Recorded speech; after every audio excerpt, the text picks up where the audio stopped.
Chudeau pour le Rassemblement national. Merci. Merci Madame la Présidente. Avec votre autorisation, Madame la Présidente, je souhaiterais, avant ma question, que nous puissions rendre hommage aujourd'hui à nos forces armées et tout particulièrement à la Légion étrangère qui fête aujourd'hui le 161e anniversaire du combat de Cameron. Il faut savoir que la bataille de Cameron est un affrontement qui oppose une compagnie de la Légion étrangère aux troupes mexicaines en 1863 lors de l'expédition du Mexique. L'expédition du Mexique, française, ou campagne du Mexique, est une expédition militaire française qui a lieu entre 1861 et 1867 et avait pour objectif de mettre en place au Mexique un régime favorable aux intérêts français. C'était l'Empire du Mexique, c'était un protectorat français, donc l'esprit de colonisation, etc., etc. Voilà ce que le FN commémore, avec quelques applaudissements sur les bancs de la droite et de la majorité. Merci. Merci, Madame. Monsieur le Premier ministre, depuis plus d'une semaine, l'islamo-gauchisme, avec l'appui sans faille des pyromanes LFistes de la République, montre son vrai visage, celui hideux, abject de l'antisémitisme. Michel Onfray a donc raison quand il affirme que l'islamo-gauchisme est un fascisme. L'antisémitisme est profondément ancré et depuis de nombreuses années dans nos universités. 91% des étudiants juifs déclarent avoir subi des agressions antisémites dans les locaux universitaires. Ce scandale, cette honte, les représentants de l'université française le nient, l'euphémisent, parlent d'un ressenti, comme l'ont montré les auditions de France Université à l'Assemblée nationale et au Sénat. Madame Vidal, ci-devant ministre de l'Enseignement supérieur, avait annoncé une commission d'enquête qui n'a jamais vu le jour. Vous avez, monsieur le Premier ministre, récemment usé de formules martiales. Vous avez dit « sursaut d'autorité ». La République contre-attaque, disiez-vous. Alors, devant le lamentable spectacle qu'offrent aujourd'hui nombre de nos campus, comme notamment à Sciences Po, où la direction va à Canossa, se couche devant 50 islamo-fascistes, je vous pose la question, où est le sursaut d'autorité? Une question plus précise. Demanderez-vous à Madame la ministre de l'Enseignement supérieur de lancer une enquête administrative sur le phénomène islamo-gauchiste? Exigerez-vous des sanctions disciplinaires à l'encontre des fauteurs de troubles Sciences Po? Interdirez-vous le pseudo-dialogue que Sciences Po veut organiser à propos du boycott d'Israël? Et enfin, engagerez-vous une procédure de dissolution des groupes politiques qui appellent à la destruction d'Israël? Je vous remercie. Ça tombe bien parce que absolument aucun groupe politique n'appelle à la disparition d'Israël. Aucun. Aucun.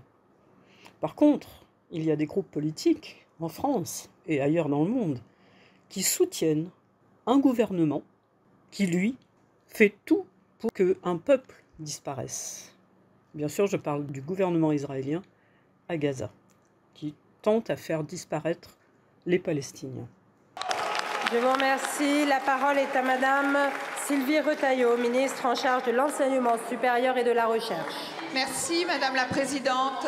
Mesdames et Messieurs les députés, Monsieur le député Chudeau. Tout d'abord, je voudrais dire et rappeler le débat, Madame la Guettet, liberté d'expression, oui, c'est même une vocation des universités dans le monde entier. Mais cela n'autorise pas tout. Et les blocages et les intimidations, c'est non. Et encore moins l'incitation à la haine et l'antisémitisme avec une tolérance zéro, nous le répétons, ou l'appel à l'insurrection. C'est pour cela que nous sommes très vigilants et nous le resterons fermes. La décision de recours à la force publique au sein des établissements relève des chefs d'établissement et nous n'y sommes jamais défavorables lorsque la situation l'exige. À Sciences Po, aucune sanction n'est suspendue.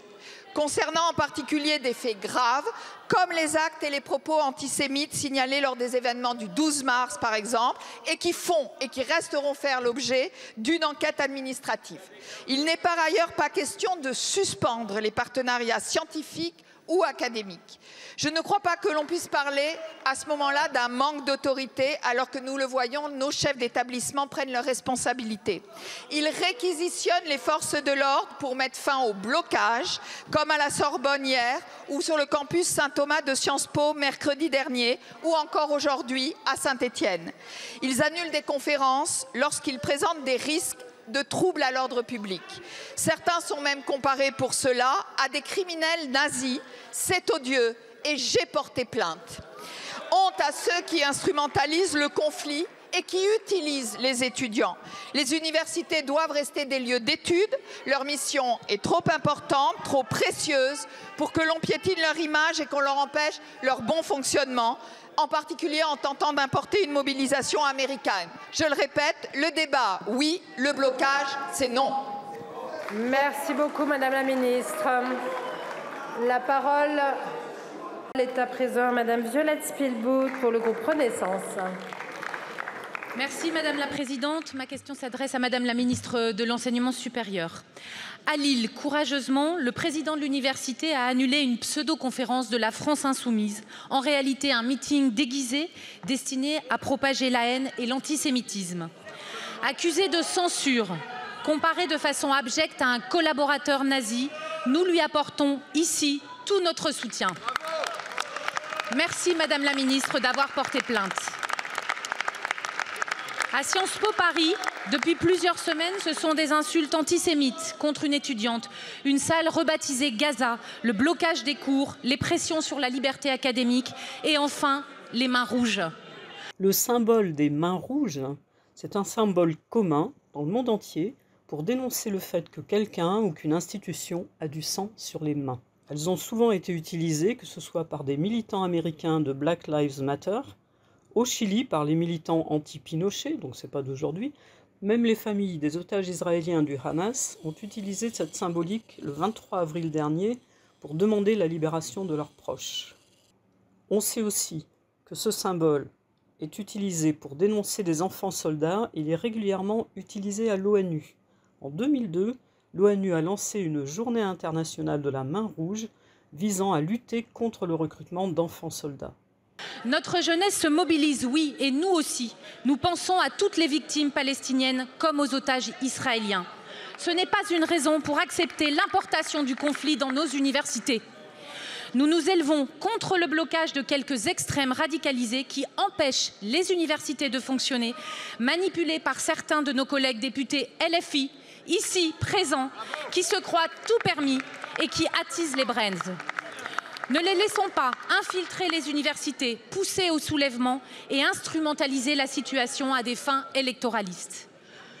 Oui, la liberté d'expression, le débat pluraliste et la sérénité au sein des universités sont bel et bien menacés. Nous voulons qu'elles restent les lieux de savoir et ne deviennent pas le terrain des luttes politiques ou de la terreur intellectuelle. Madame la Ministre, confirmez-vous que les sanctions pour antisémitisme n'ont pas été annulées par la direction de Sciences Po Paris ?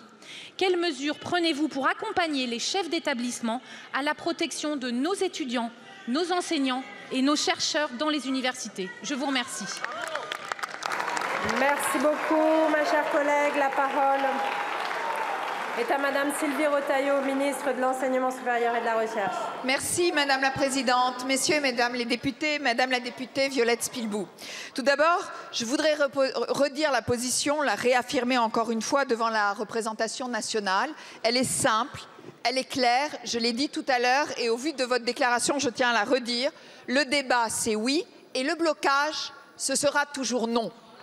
La deuxième chose, c'est comme vous, Madame la députée, j'ai deux priorités. Tout d'abord, que les étudiants puissent effectivement étudier dans de bonnes conditions, dans un enceinte sacré que sont nos universités. Ensuite, le cadre démocratique, et je dirais le cadre républicain, et qu'il soit respecté. C'est pourquoi des conférences sont effectivement annulées lorsqu'elles présentent des risques de troubles à l'ordre public. Et c'était le cas, comme vous l'avez dit, à Lille. C'est pourquoi des campus ont été évacués par les forces de l'ordre, et ceci à la demande des chefs d'établissement. Alors oui, vous l'avez dit, certains irresponsables soufflent sur les braises. Ils instrumentalisent le conflit et utilisent malheureusement nos étudiants et je dirais même en appelant au soulèvement. La surenchère, l'outrance ne font pas de bien à notre démocratie et on pourrait dire tous ensemble que cela suffit. Et ici, un président d'université qui est comparé à un criminel nazi. Oui, j'ai porté plainte pour injure publique à un agent public. Là, des étudiants reprennent la symbolique des mains rouges et c'est un geste que l'on doit condamner fermement. Même si je garde espoir qu'une partie de ces étudiants n'a peut-être pas mesuré la portée de ces gestes et regrettera de l'avoir commis. Mais les étudiants de Sciences Po, ce sont des jeunes adultes instruits et qui ne peuvent pas simplement se cacher devant l'ignorance. Je le confirme, en aucun cas les procédures disciplinaires concernant des faits antisémites, des faits graves, ne seront abandonnées ni à Sciences Po, ni ailleurs. Merci Madame la Ministre. Merci beaucoup. Merci beaucoup. La parole est à Monsieur Thierry Frey.